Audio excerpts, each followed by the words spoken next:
what? Mason Taylor, 1,000 with him, what? The hospital. Oh, yeah, hospital. Think it is.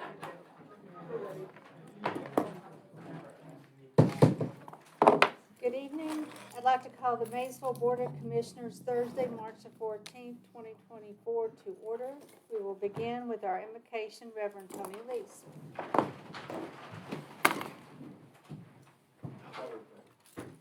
Father, we come before you. We thank you for this opportunity of being able to gather. We thank you for your hand of protection that you kept upon us throughout this storm.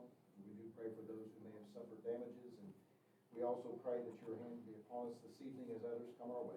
We thank you for our great community. We thank you for our leadership, and we just pray that you give them direction and wisdom as they lead us. It's in Christ's name that we pray. Amen. Amen.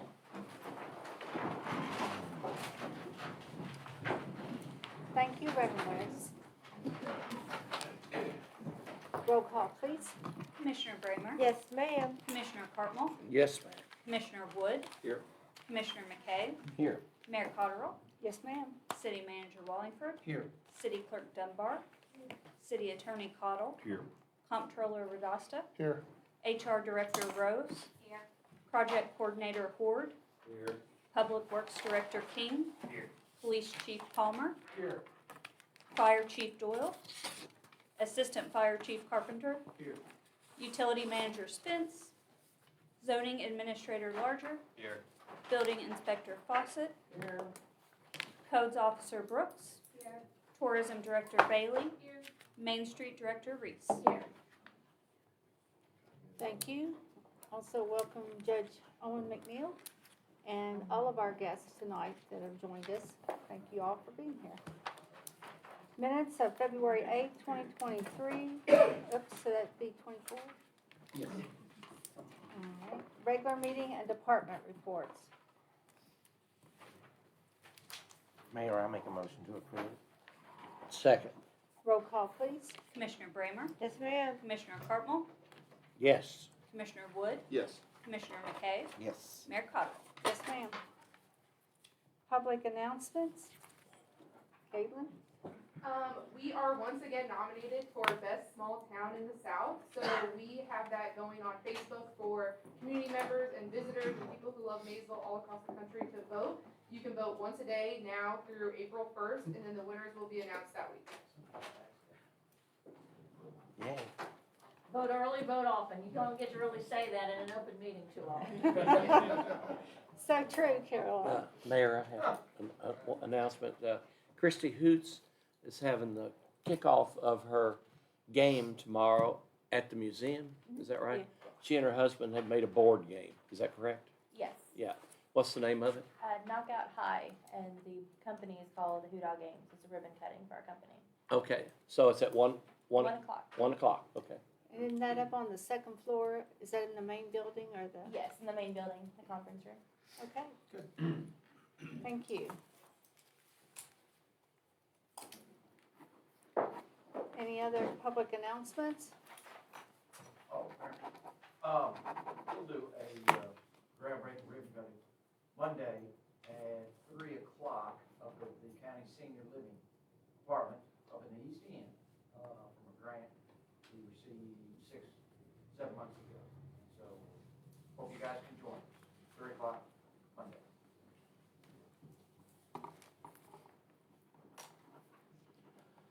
Thank you, Julie. Public comment?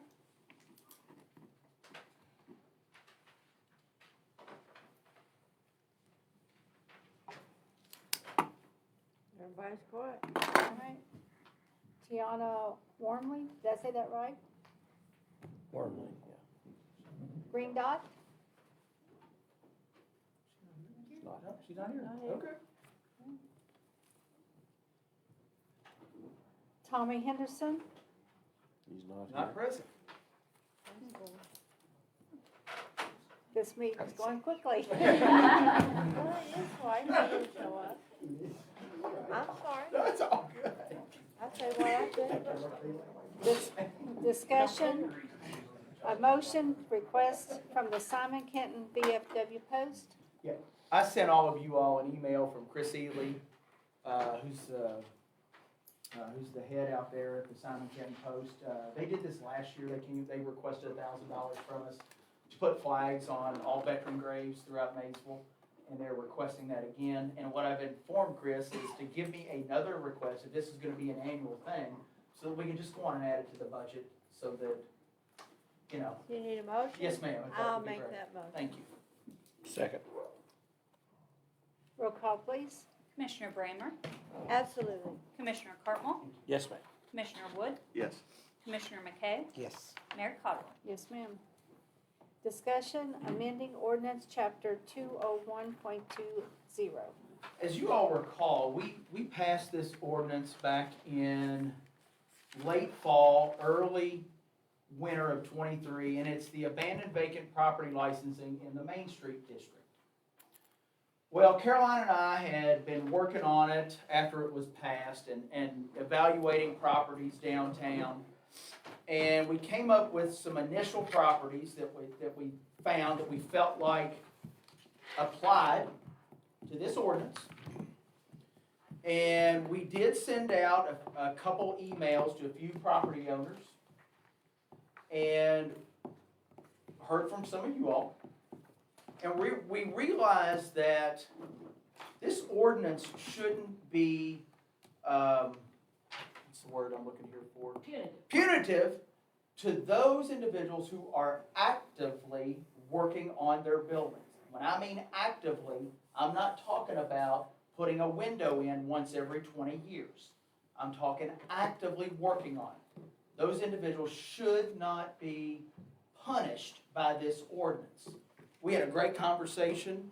I'm going to turn it over to you, and you have some board members here who might like to have some ideas. Yeah, we had a good conversation with Nuno Fernandez, that has the old Gantley building, and we talked to some other of our people.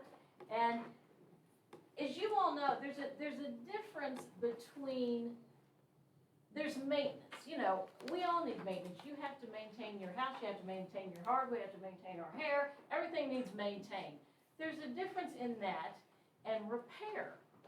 And so many of the ones that we did identify fall into the category, you can say actively working on something, but a lot of times that doesn't happen until it gets to the point of repair. And let me interrupt you real quick. Some of those we looked at may not have been in disrepair, but they fell under this ordinance because of the first floor storage. There was not, this does not allow that in this ordinance. Sorry, go ahead. Right, no, that is true. And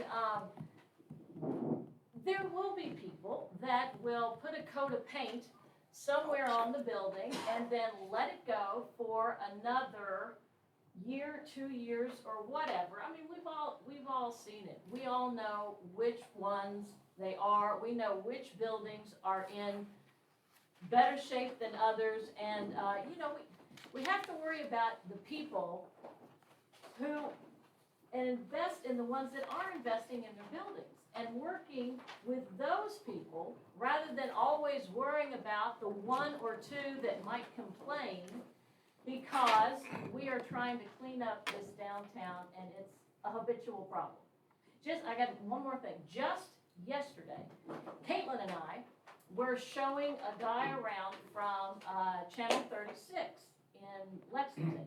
And he's going to do some promotional videos, some tourism videos for Caitlin. And loved the place, and he was looking around and loved it like everybody always does. So much so that he said, well, are any of these buildings for sale? I don't really see a sign, but that one looks empty, this one looks empty, that one looks empty.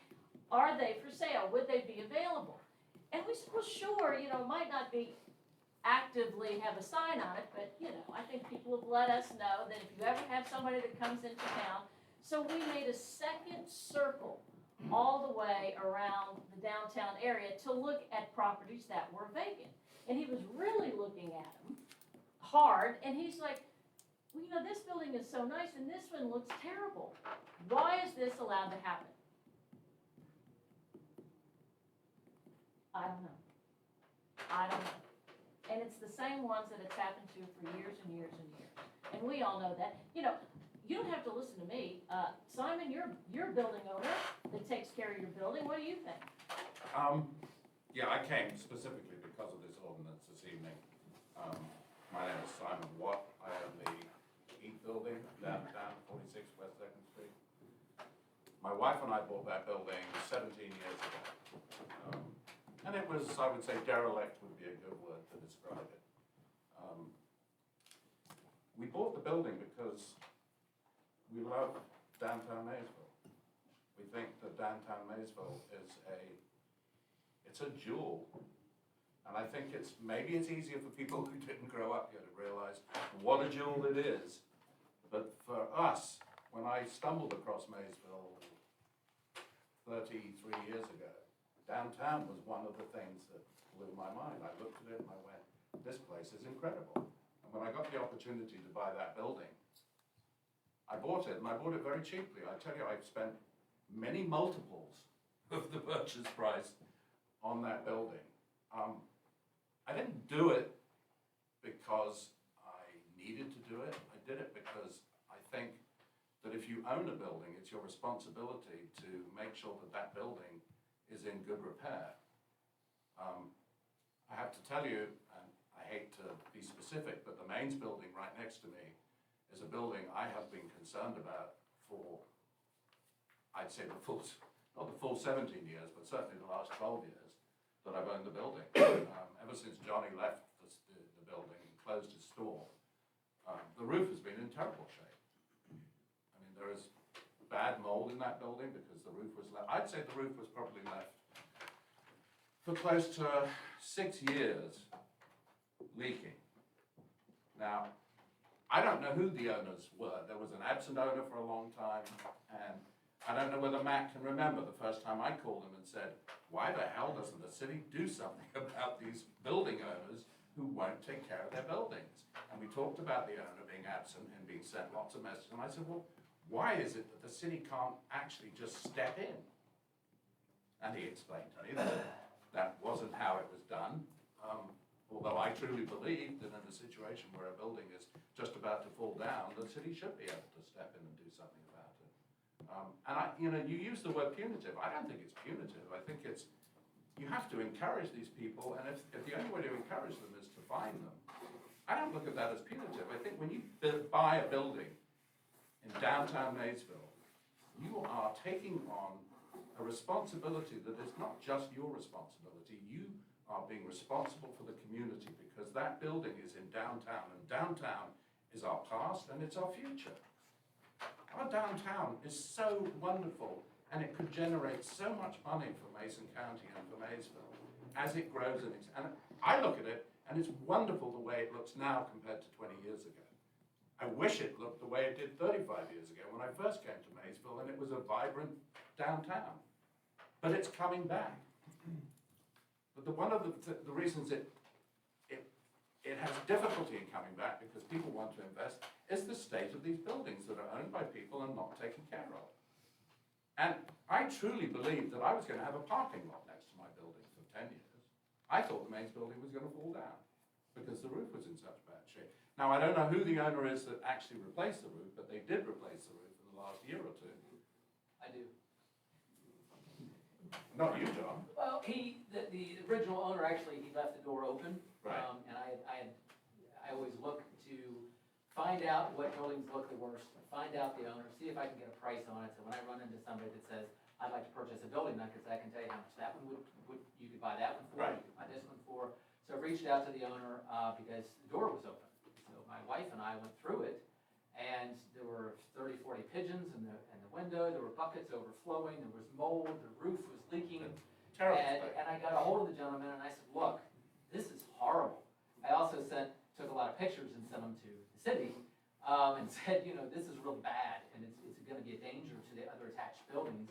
And the owner's response was, if you could find me somebody that could put a roof on it, I would do it. Well, I knew somebody, and I sent them to him. Believe it or not, 2 days later, they were there, they did the quote, they put the roof on it, and so, he did say, if I could find somebody to put a roof on it, I would do it. What I don't understand is why he didn't respond to all this. But why he waited so long, that's a mystery. It doesn't make any sense. No, I'm John Ming. By the way, I own 2 buildings in downtown Maysville, partial owner of a second. My wife and I own that together. That's 53 West 2nd Street. with the Christian bookstore in the bottom, and then the one next to that, Christian Toppin Salon Boutique. We own those two buildings, and I, like Simon, agree that we have the chance to have just such a beautiful town. We've had tourists in Christie's shops from Germany. We've had people in from all over the country that just, ooh and ah over Maysville.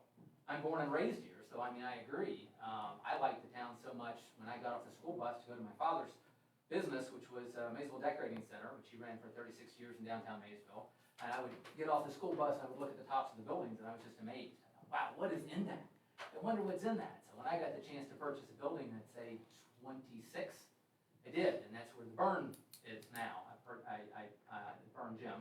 I purchased that building first, started to renovate it, sold it to Melissa, then I got the corner one, renovated it. That's also where I live and where I work. And then my wife, it's got the building next door, we renovated it. So it is possible, and we do it on a shoestring budget, but we do it. And you walk into any of our places and they look great. I work with Caroline a lot to find out about grants. National Park Service, the National Park Service gave me a grant to replace all second, third floor windows in my building. And I had to match that with some funds. She was the one that called me up and said, I think you should apply for this. And so there's a lot of stuff out there for people that want to do it. What we run into is people that show up at an auction and they get a building, like the old Vance drugstore building, that was bought in 2015 for an incredible price. And the guy lives in Indiana and he's not touched the building, pieces of it are falling off. I mean, I think he comes once a year to check and see what further damage is caused or something. Anyway, I think this ordinance is to try to prevent that, because these buildings are connected, and they're part of our community, and they're part of our history, and they're part of our future, or at least they could be. And all we've got to do to make that happen is to take the ones that people bought as investments, that they just want to leave town for 30 years and come back and resell it at a profit, and say, hey, you got to at least paint it. You've got to, let somebody rent the first floor, or open your own business there. If you don't want to do that, then put up a rent sign and rent it to somebody. And you've got to maintain the establishment, because, if you have one really bad building, who wants to invest a lot of money in the one next to that? And so then it just grows, right? So then that one becomes derelict, and then the next one. But when you get the city to put an ordinance and they start taxing this guy, then he cleans that one up. Somebody drives through town, they see the scaffolding, they see the painters, they see the carpenters. Local people are put to work. There's a paycheck, and then this guy next door says, "Wow, something's happening. Something big is happening in Maysville." And so then they start working on their place, and it just grows. And so we're on the verge of that. It's happening now. It's just, I do believe in this ordinance. I think it's a good thing. And when you're talking about investment, Leah can speak to that. So I'm Leah Frederick. I am a realtor with Howard Hanna. I work downtown, 229 Market Street. So I'm also on the Main Street board. I have investors actively looking in Maysville to buy property in downtown. And some folks have received letters from me because I've been writing letters. Would you be interested in negotiating a deal? I have an investor who wants to renovate. One particular investor has done amazing things in Middletown, Ohio.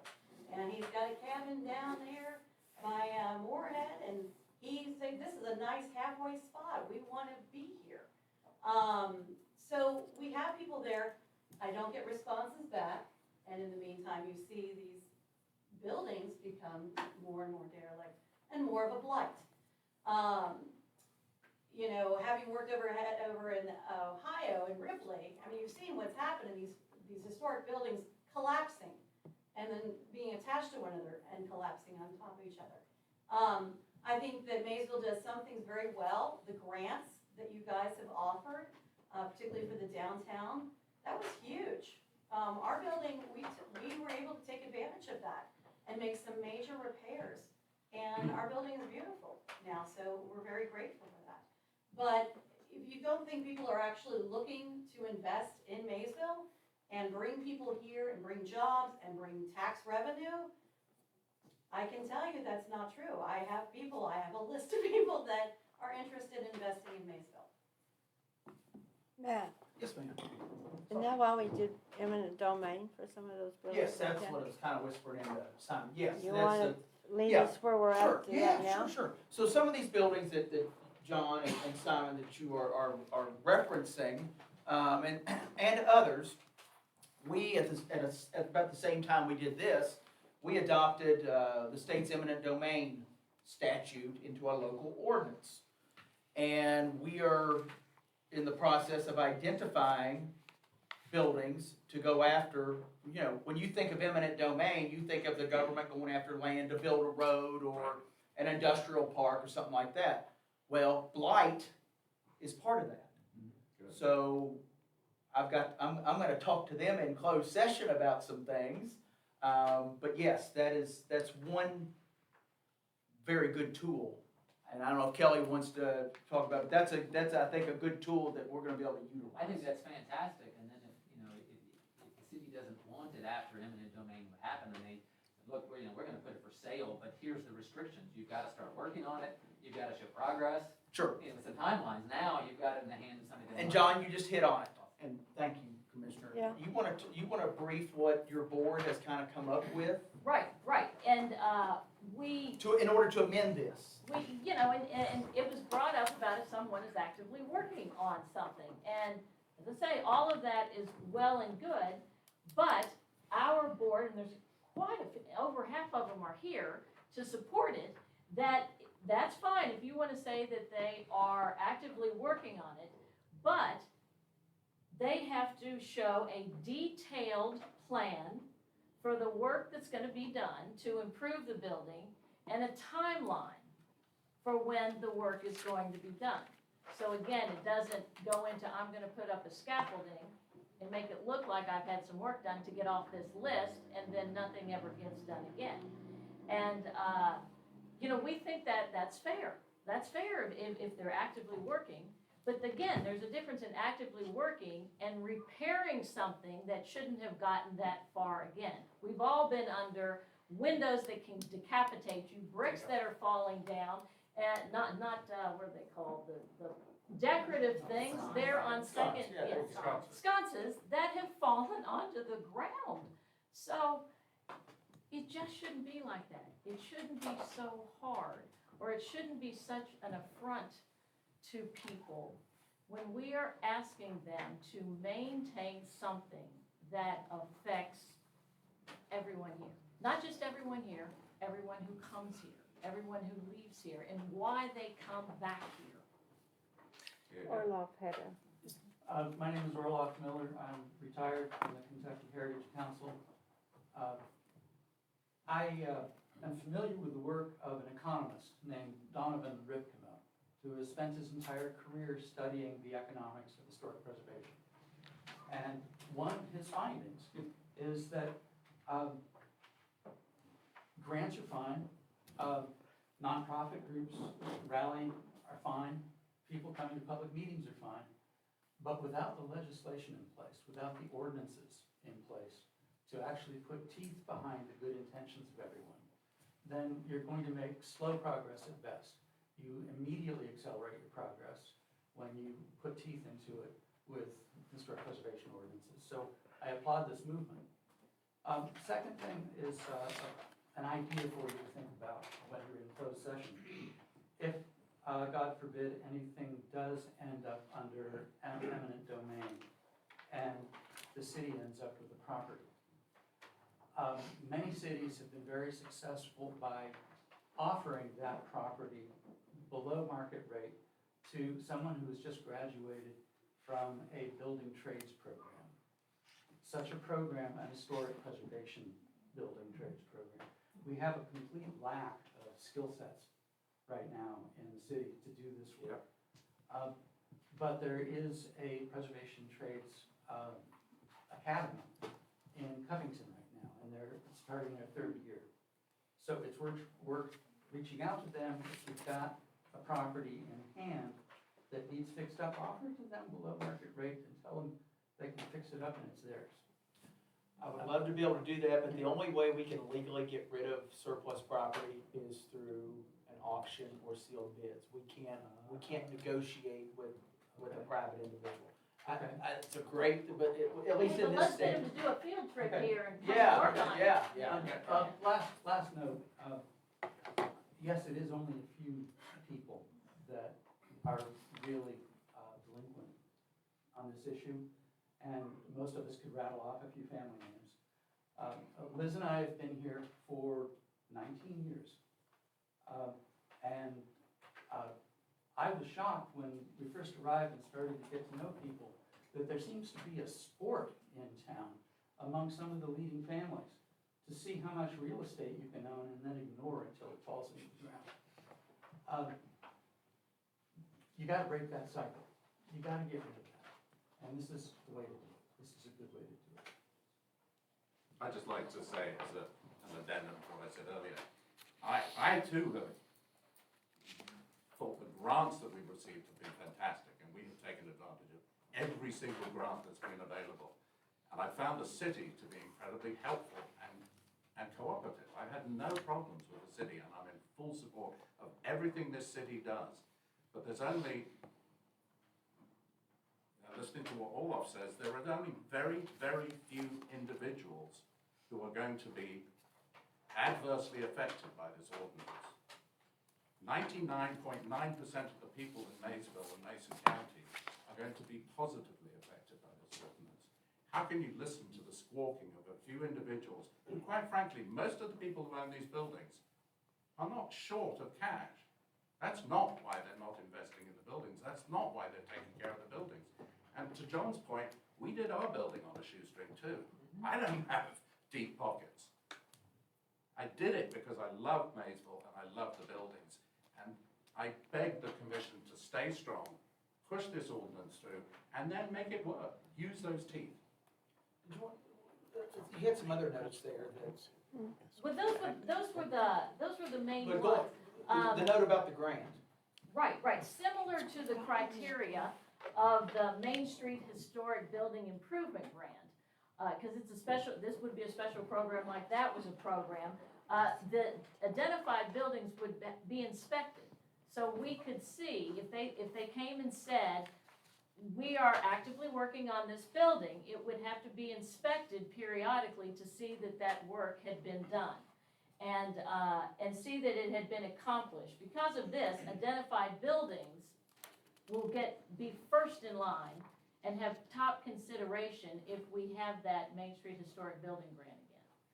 Yeah, that's what I was looking at. And kind of the last thing I'll say, because you've heard it, but just kind of to piggyback on what Simon said, when he said 99% of the people would be for that, we all know what that's like. Who writes a review? It's the people that don't like something or somebody that's against something. You all, I know, always have to hear the complaints of everybody that thinks this is a bad idea or that's a bad decision. I wanted you to hear from some people, and there are a lot more like them, that think it's a good decision. So what we'd like to do is come back to you in April with some amendments to this, particularly, those that are actively working on their structures and some of the things that Caroline and her board have discussed and to add into this ordinance. That's okay, yes ma'am. On eminent domain, didn't you have 30 days? You sent a letter and you had 30 days to respond? It's 90, isn't it, Nicole? 90, it's 90, yeah. So somebody could respond. When did we adopt it? When Was did it we adopt? October or It was November? late last year. So we're getting on the Yes. 90th day. Pretty close. What do you mean the 90? Well, have We- you, no, we you've haven't not no- sent a letter yet? No, I'm gonna discuss some things with you. Okay. And, and you'll understand when But we will come back to you in April with recommended changes to this, amendments. Yes. Yeah, I'm looking at you, Yes, yes. We'll sit down with Kelly and. But that kind of Yes. outlines what we were thinking about. Any other comments or questions on that? Yeah, I'd Yes, like sir. to make a few comments. My name's Denny Dellinger. I'm the innkeeper and owner at Moon River Bed and Breakfast on Market Street. And I'm also an architect in Cincinnati. I live in Cincinnati also. And I've had quite a lot of experience with the City of Cincinnati vacant building license. And it's a very, very sad situation because the city will not effectively enforce it. And there are people that own dilapidated buildings that they're holding out to get a big price on and delaying other developments of adjoining properties. So I think as good as the ordinance is written, it has to be enforced. It has to be enforced vigorously. with no excuses. Yeah, yeah. Here, here. And I'm in favor of the ordinance. And I'd be really surprised if you can make the eminent domain part of it work, but I hope so. We'll give it the A effort, Denny. Okay. Thank you. One more. Just like everyone else who's spoken, I very much am in support of this ordinance. It's, there's the term "a rising tide lifts all ships." In our case, the inverse is also true. When there is one building next to yours that has a roof falling down, that impacts your property value. When the building next to you is abandoned and the pigeon problem or the termite problem becomes your problem, that's an issue as well. And it's incredibly selfish, and it is incredibly short-sighted of all of these individuals who own the buildings that they have allowed to get dilapidated to continue on allowing not only the city and its residents to suffer, but to hurt our image as a whole. So that was just all I wanted to add. Thank you, Susan. Yes, sir? I'd like to add that, I've known a lot of people in situations where they bought a building and thought it was a great idea, and it didn't turn out to be such a good idea after all. It's oftentimes a matter of over-exuberance and ignorance that leads to people not doing anything to convert what they have as an asset into real value. They just don't know how. Okay. Thank you. Discussion, medical cannabis dispensaries. Okay, so in last year in the General Assembly session, they passed legalized medical cannabis for the state of Kentucky. Those laws and regulations go into effect January 1st of 2025. They defer to the local governments to determine whether or not we want to allow medical cannabis dispensaries or prohibit them.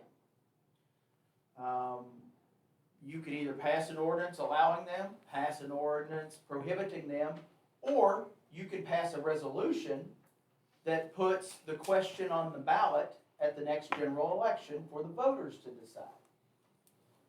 I gave everybody a memo a few weeks ago. One of the things with, if you were to allow them, they are not permitted within 1,000 feet of a school or a state licensed daycare. So they can't be anywhere within 1,000 feet. I gave you all some maps, and I showed you where we currently regulate pharmacies and drugstores in the zoning map. And again, in my mind, a dispensary is a pharmacy, it's a drugstore, you gotta get a prescription, we were talking about that today. I feel like this should go through the zoning process. Kelly and I have a Zoom call, the 19th with the League of Cities, who's gonna give us some information on zoning and medical cannabis and all this. I'd like to go on and get ahead of the curve. Now, obviously, if you all are against this, we'll draft an ordinance prohibiting it. And we'll come back to you and we're done. But if this is something you would like to allow, my recommendation to the 5 of you would be somebody make a motion requesting the Mason County Joint Planning Commission conduct a public hearing on the issue of medical cannabis dispensaries in the city limits. And then obviously if the judge and fiscal court want them to act on it outside of the city, they could do that. So I kind of need to know what direction you all want to go in. Okay? I think it's worth a hearing. I'll make a motion. I do too, I'll second it. Okay. But let me, Discussion. don't we have discussion? Yes, ma'am. You gave us a resolution. Those were resolutions in support of the state passing Oh, legislation okay, to allow. okay. Yes, ma'am, that's what those were. Now, if we hear something, Vic, next week in this, well, I'll come back to you, in this online meeting, but I'd like to go on and get ahead of the curve and get the planning commission to make a recommendation to you all, and then also you all have final say on that text amendment. I have a question. What exactly would be the subject of the public hearing? Subject of the public hearing would be placing medical cannabis dispensaries as an item in the text, in the allowable use chart. Well, they're probably gonna want a proposal about that specifically. I'll handle that. I'll take care of that part. But I'd also like to say, I don't know how many of you have been to any of the HB 55 planning and zoning trainings and are familiar with David Pike. He basically trains everybody in Kentucky who's associated with the zoning. He predicts that within 4 years of this becoming law, recreational cannabis will become law as well, because in every other state that has happened, about 3, 4, 5 years later, recreational becomes legal too. So I would say this would also be an opportunity to get ahead of the curve with that. And You cannot supersede state regulations. right, but I'm saying that keeping that in mind, that might happen. Sure. All right, any other questions from the motion? Second. Roll call, please. Commissioner Brammer? Yes. Commissioner Cardinal? Yes, ma'am. Commissioner Wood? Yes. Commissioner McKay? Yes. Mayor Cotter? Yes, ma'am. Spring cleanup and dumpsters. We're targeting the dates of April 5th through April 15th to have dumpsters set out around town for our spring cleanup, appliance drop-offs at Forest Avenue and at, where's Luke at? There he is. Forest Avenue and Public Works for appliances? Yeah. Okay. Caitlin, did you have something to add to that? Yes. Okay. Mayor Cotterill came to me about a community-wide initiative to clean up our city. So we talked about potential backpack stuffers to go home with students, K through 12, about taking ownership in your property and cleaning up what you have around, letting them know that the spring cleanups were coming, doing a social media campaign the week before the spring cleanup and then afterwards, and for a month long. So we can, I think, to print 5,000 backpack stuffers, it would cost about $320, and then we can use $100, $200 for like a social media campaign to boost those to target families in Mason County, just so that people can take ownership. We have been nominated USA Today Best Southern Small Town. We won last year. Best Small Town in the South were nominated this year. So again, people taking ownership in their community and cleaning it up for tourists and people who live here. Those dates good? And those, that request came from citizens in the town. For the community initiative. Those dates good? Everybody good with those? Okay. All right. Luke, you got it down? All right. Thank you. Thank you. Caitlin? Discussion, Tree City USA. So, I'd like to see us become a Tree City USA. And that entails doing 4 things. One is having an ordinance that governs street trees, plantings, and maintenance, which we already have. You have to celebrate Arbor Day every year.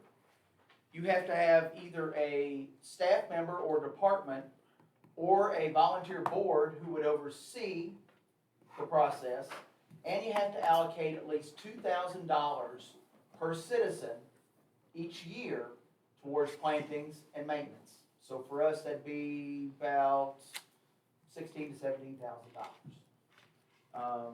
So that's something I'd like to I'm working on now. Been working closely with the Division of Forestry. They've been a great asset, and they are familiar with this. Pretty confident we have the ordinance. Arbor Day is easy. We have a department to handle it. So in the budget season coming up, I'm going to make a request to you all for allocation to do street tree plantings and maintenance.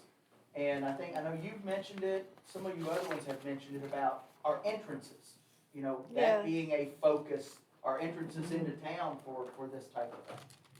And this would be an annual. In order to stay in the program, annually we would have to do all those 4 things.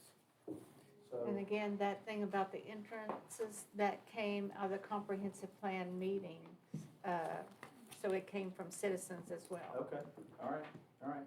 So I'll keep you in the loop and we'll talk more about it during budget season. Thank you. Appointments and reappointments, Commission on Human Rights, reappointment of Carrie Jacobs and Jason Giles. Their term would expire March 9th of 2027. An appointment to the Housing Commission, Melissa Brooks, whose term would expire on 3/13 of 28. So moved. Second. Roll call, please. Commissioner Brammer? Yes, ma'am. Commissioner Cartwell? Yes, ma'am. Commissioner Wood? Yes. Commissioner McKay? Yes. Mayor Cottrell? Yes, ma'am. Resolution authorizing contingency order for the Wall Street Sewer Project 24-17. Resolution authorizing change order on Maysville Wall Street project. Be it resolved by the city of Maysville, Kentucky, that the mayor is hereby authorized and directed to sign change order number 4 for the Maysville Wall Street project. This change order replaces change order number 3. The contingency money for this project will go toward a new manhole that will intercept the flow going to a deteriorating manhole on railroad right-of-way, cleaning 9,298 linear feet of sewer line, relining 1,359 linear feet of sewer line, sealing off a diversion dam, vacuuming out 3 lift stations, and fixing 3 gate structures, changing the amount to $225,975.77. Which is an increase of, it's only an increase of $552. So moved. Second. Roll call, please. Commissioner Brammer? Yes, ma'am. Commissioner Cartwell? Yes, ma'am. Commissioner Wood? Yes. Commissioner McKay? Yes. Mayor Cottrell? Yes, ma'am. Resolution authorizing CSO annual report contract 24-19. Resolution authorizing 2023 CSO annual report agreement. Be it resolved by the city of Maysville, Kentucky, that the mayor is hereby authorized and directed to execute an agreement with the Kentucky Engineering Group, PLLC, for the 2023 CSO annual report agreement for a fee of $3,500. I'll make that motion. Second. Roll call, please. Commissioner Brammer? Yes, ma'am. Commissioner Cartwell? Yes, ma'am. Commissioner Wood? Yes. Commissioner McKay? Yes. Mayor Cottrell? Yes, ma'am. Resolution authorizing Kentucky Urban and Community Forestry Assistance Grant Application 24-20. Mayor and Commissioners, before Kelly reads that, what we'd like to do is go after this grant to do an inventory of our public tree canopy. So if we go after the Tree City USA, we know what areas we need to target, what type of trees we need to plant and that sort of thing. A resolution authorizing application for Kentucky Urban and Community Forestry Assistance Grant. Be it resolved by the city of Maysville, Kentucky, that the mayor is hereby authorized and directed to execute an application for the Kentucky Urban and Community Forestry Assistance Grant. I'll make that motion. Second. Roll call, please. Commissioner Brammer? Yes, ma'am. Commissioner Cartwell? Yes, ma'am. Commissioner Wood? Yes. Commissioner McKay? Yes. Mayor Cottrell? Yes, ma'am. Resolution authorizing National Fitness Campaign Grant Application 24-21. Resolution authorizing application for National Fitness Campaign Grant. Be it resolved by the city of Maysville, Kentucky, that the mayor is hereby authorized and directed to execute an application for the National Fitness Campaign Grant. And you all have I showed you guys a copy, yeah. Where would this be? This is in Louisville. This Okay. is one in Louisville. I went with Commissioner McKay, Public Health Director McKay, Judge McNeil, and Tanya Wins from the Y today. We went up and visited the one in Newport. Vic, what would you say? It's been there at least 10 years, maybe 15. Never been. Kind of faded a little bit. I mean, it was this exact Same same template, just a little older, but it's something we'd like to look at here, possibly. One of the possible locations would be the rec park, and we're working on some other areas on top of the hill, and then possibly next year looking at a location downtown. I'll make that motion. Second. Roll call, please. Commissioner Brammer? Yes, ma'am. Commissioner Cartwell? Yes, ma'am. Commissioner Wood? Yes. Commissioner McKay, Yes, ma'am. Mayor Cottle. Yes, ma'am. Resolution authorizing assistance to firefighters grant application, 24-22. Resolution authorizing application for Assistant to Firefighters Grant. Be it resolved by the City of Maysville, Kentucky, that the mayor is hereby authorized and directed to execute an application for the Assistance to Firefighters Grant. I'll make that motion. Second. Roll call, please. Commissioner Brammer, Yes, ma'am. Commissioner Cartwell, Yes, ma'am. Commissioner Wood, Yes. Commissioner McKay, Yes. Mayor Cottle. Yes, ma'am. Resolution authorizing a bid for the utility department camera, 24-23. Resolution awarding bid for sewer line inspection camera. Whereas the City of Maysville advertised for bids in accordance with plans and specifications as follows. Sewer line inspection camera advertised on February 3rd, 2024. Bid opening on February 15th, 2024. Whereas the following bid was received. One, Best Equipment Company, $116,994.70. Whereas the city manager and utility manager have recommended the acceptance of the bid of Best Equipment Company, Louisville, Kentucky, as the best and only bid. Now therefore be it resolved by the City of Maysville, Kentucky as follows. One, the bid of Best Equipment Company for the sewer line inspection camera in the sum of $116,994.70 for the subject contract described above is hereby accepted on behalf of the City of Maysville. Two, the mayor is hereby authorized and directed forthwith to execute all contractual documents necessary or appropriate to effectuate acceptance of said bid and to consummate the contract on behalf of the City of Maysville. All right. So moved. Second for discussion. Is our old camera not working now, or? It's always in repair, and it's really, it's 25 years old. Okay, you're holding on to it though. Yeah. Oh, yeah, we still got it. Okay. But this one will be retrofitted in the new truck, and have a computer with it, software, hardware, and you can send it to Louisville, or take it there to get it worked on. That's the good part about this one. Oh, okay. It's a lot closer. Roll call, please. Commissioner Brammer, Yes, ma'am. Commissioner Cartwell, Yes, ma'am. Commissioner Wood, Yes. Commissioner McKay, Yes. Mayor Cottle. Yes, ma'am. Resolution authorizing bid for ambulance, 24-24. Resolution awarding bid for ambulance. Whereas the City of Maysville advertised for bids in accordance with plans and specifications as follows. A, ambulance. B, advertised on February 7, 2024. C, bid opening March 4, 2024. Whereas the following three bids were received. Pin Care, $301,258. Atlantic Emergency Solutions, $335,692. Atlantic Emergency Solutions, $352,494. Whereas the city manager and fire chief have recommended the acceptance of the first bid as the best bid. Now therefore be it resolved by the City of Maysville, Kentucky as follows. The bid of Pin Care in the amount of $301,258 for the ambulance described above is hereby accepted on behalf of the City of Maysville. The mayor is hereby authorized and directed forthwith to execute all contractual documents necessary or appropriate to effectuate acceptance of said bid and to consummate the contract on behalf of the City of Maysville.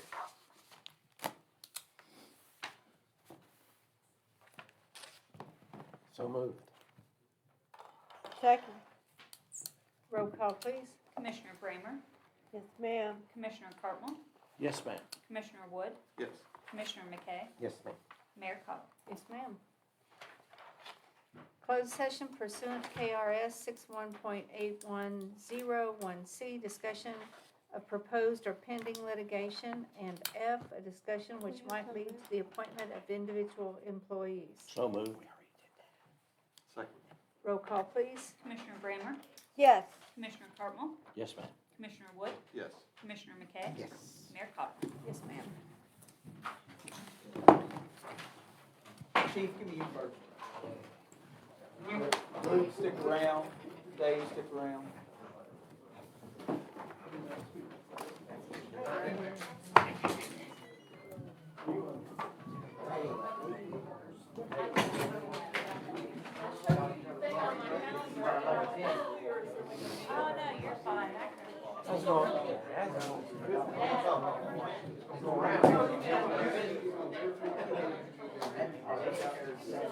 I'm not upset.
I would entertain a motion. So moved.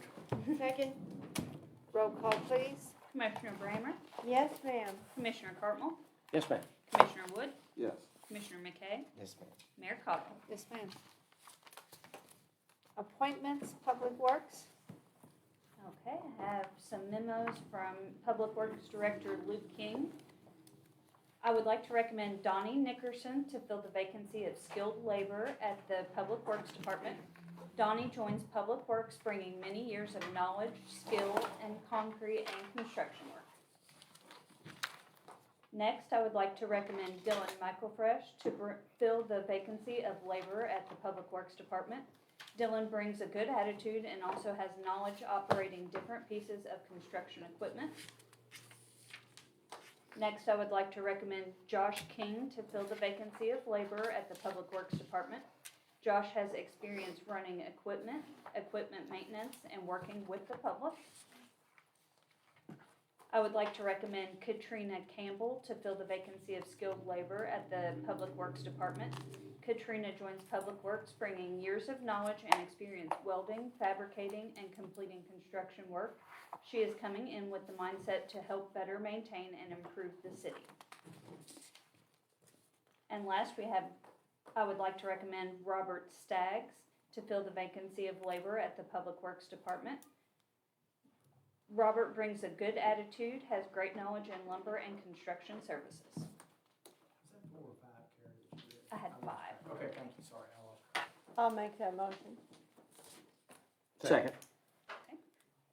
Roll call, please. Commissioner Brammer? Yes, ma'am. Commissioner Cartwell? Yes, ma'am. Commissioner Wood? Yes. Commissioner McKay? Yes. Mayor Cottrell? Yes, ma'am. Appointment, Police Department, Communications.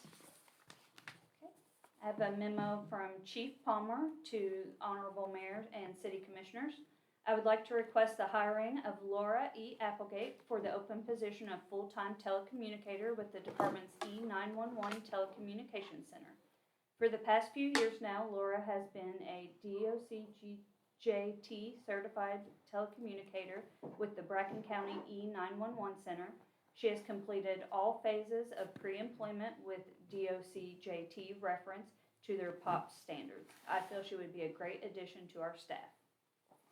So moved. Second? Roll call, please. Commissioner Brammer? Yes, ma'am. Commissioner Cartwell? Yes, ma'am. Commissioner Wood? Yes. Commissioner McKay? Yes. Mayor Cottrell? Yes, ma'am. Appointment, Utility Department. Okay, we have a memo from Darren Spence, Utility Manager. The Utility Department currently has a vacancy for the Water Distribution Field Crew. The Distribution Field Crew performs essential functions such as fixing water main breaks, installing or repairing water services, and maintaining and reading meters. David Ware has maintained a good working career, working for himself and other companies. David's experience will help him to exceed as a distribution field crew operator, and he has met all of the hiring requirements for the city of Maysville. I respectfully ask that David Ware to be appointed to the position of water distribution laborer. I feel he would be an excellent addition to the water distribution crew and the utility department as a whole. So moved. Second. Roll call, please. Commissioner Brammer? Yes, ma'am. Commissioner Cartwell? Yes, ma'am. Commissioner Wood? Yes. Commissioner McKay? Yes, ma'am. Mayor Cottrell? Yes, ma'am. Is there any other business to come? Mayor, I have one more thing I'd like to ask. The 17-year locusts are coming this summer, and we always get bags to cover our newly planted trees. And you may want to even make the public aware that they need to be. I noticed the other day a bunch of trees covered on the way back in Brown County. And they're already covering, and they're covering. When's that supposed to happen? April? Oh, they come. I noticed one out here today. They're on the way. Oh. Say once the soil temperature gets up to Yeah, a certain yeah. degree. But it's going to be the worst year for them. We got 2 broods coming Sure, out. I remember the last. Anything else? I don't have a field day. Motion to adjourn. Yeah. I need a second. Second. Roll call, please. Commissioner Brammer? Yes, ma'am. Commissioner Cartwell? Yes, ma'am. Commissioner Wood? Yes. Commissioner McKay? Yes. Mayor Cottrell? Yes, ma'am. Thank you all. All right. Good seeing you. Good seeing you. You too. Thank you.